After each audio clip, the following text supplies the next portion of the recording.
So Sena has come out with another Bluetooth device, and this time it has a camera, and I'm not talking about the Prism. They have taken their Bluetooth technology used on their communication devices and slapped a camera inside of it.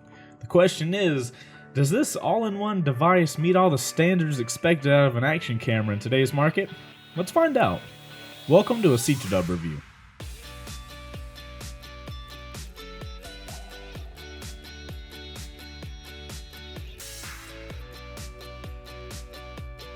I do want to say something before we get started. For full disclosure, I'm not getting paid to do this review. Anyway, back to the 10C. Here we have the brand new 10C from Sena.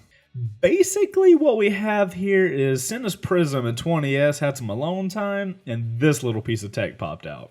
The 10C boasts all the regular features we find on the 20S, such as FM stereo, Bluetooth communication with other devices, voice calls and music when paired to your phone, etc. The real impressive part of this device is that without really increasing the overall size, they've added a camera. Now, keep in mind everything that is inside of the package when making your expectations. You shouldn't expect this camera to be replacing your GoPro Hero 4 Black or anything, and honestly, the device in general isn't made that way anyway. This seems to be a great additional camera for your motorcycle rides, or for a perfect just-in-case camera for something were to happen to you on the road and you needed proof of it. The camera is capable of shooting at 3 different resolutions. It can do 720 at 30 frames a second, 720 at 60 frames a second, and 1080 at 30 frames a second, but records these modes as a slightly narrower view than cameras like the Prism or the GoPro. As someone that always records at 1080, I was a little let down that the camera didn't offer 60 frames a second 1080 because as an action camera, 60 frames a second makes fast-moving videos so much clearer. With that being said, I see myself using the 720 at 60 frames a second mode for the majority of my use with this camera, since I'll most likely be using it as a backup anyway. To give the best test scenario, I figured I would test the 10C's camera against its closest competitor, the Sena Prism. If you aren't familiar with Sena's Prism, you can view the comparison video I did against a GoPro Hero 3 Plus Black here in this video. So how does Sena's 10C camera hold up to the video from the Prism? To be honest, the camera is just alright. It is by far not the best camera I have seen, but it's also not the worst. You can view the footage for yourself here in the side-by-side shot of the 10C. When compared to the Sena Prism on the right, you can see the difference in the sharpness at 1080. There's just a lack of overall detail, and this is with both cameras recording at the same resolution. At 720 you can see the same thing, just an overall lack of quality when compared to the Sena Prism. I will say the image isn't useless. I do see myself using this camera as sort of a backup camera, and for that I don't need some crazy great resolution. I basically need a mobile security camera, and for this the quality does just fine. It's also the lowest profile helmet camera currently available on the market. If you're looking for something that isn't going to get a lot of looks and not even really look like a camera, then you have a major winner right here. I also do want to mention that the 10C is also capable of taking photos, burst shots, time lapses. I personally never use these features on my current action camera, so I left them out of the review.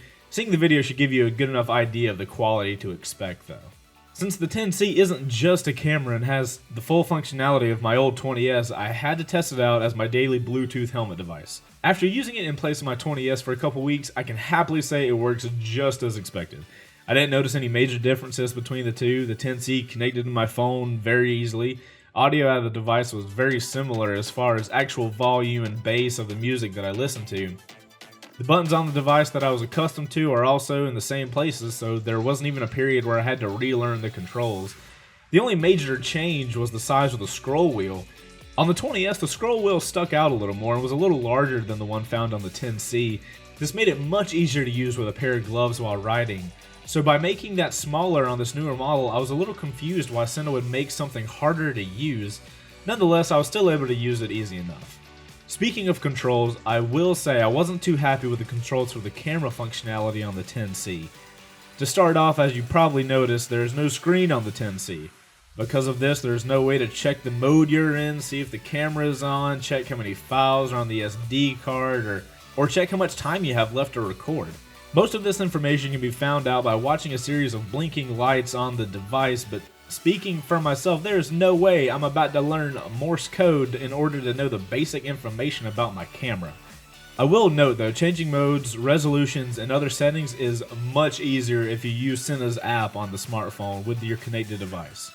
To record, you have to turn the actual camera on the device on.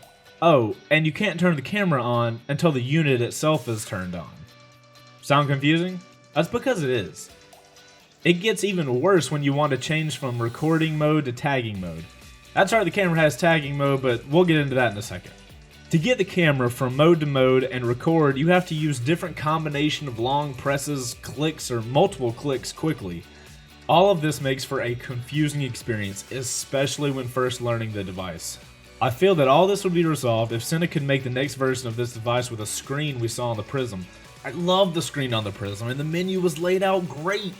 So seeing their latest product not include the same level of ease of use was a major letdown for me personally. If you aren't familiar with what video tagging is, it basically uses a certain amount of space on your SD card and constantly records. It keeps the last 60 seconds of video, and after 60 seconds of recording, it begins to rewrite itself. It does this until you tag, at which point the camera actually saves the last 60 seconds, the next 60 seconds from the time of tagging, and then continues recording for 60 more seconds for a total of a 3-minute long tagged video.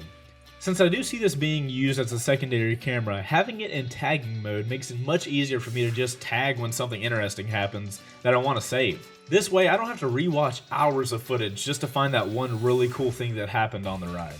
There are a few small things I wanted to point out before we wrap this video up. On the 20S, the cables that run to the speakers and mic come from the side of the unit and are pointed straight into the helmet. The 10C, for some reason, didn't use this way of cord management and instead run the wires straight out the back. Technically, this isn't a problem, but it does make the unit look much less clean. Having the cables come out from the side make it much harder for them to get stuck on random things like your jacket or book bag strap. Because of this, the 10C doesn't hang off as far as the 20S does. If you look along the bottom of your helmet, you will see that the 10C sticks out of the helmet much less. But I would honestly rather have my unit stick out a little more than have the cords running in my helmet that can easily get caught on things. Along with the annoying wires showing the unit sticks out from the helmet a little more than I would prefer. These aren't really deal breakers, but issues I found while testing the 10C that I figured I would bring to your attention. Overall, I really like the 10C. I think it really needs a small screen on the side and would be great if it could record 1080 at 60 frames a second.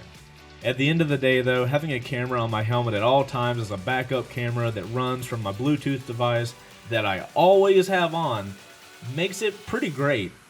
Now I don't have to attach my GoPro just to run to the store down the road. On top of that, it doesn't add any extra bulk or drag on the helmet to achieve this.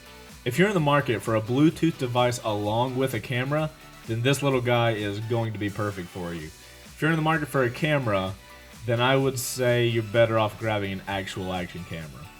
Hope you guys enjoyed this video. Check out the description for more information and links to the things I discussed in the video.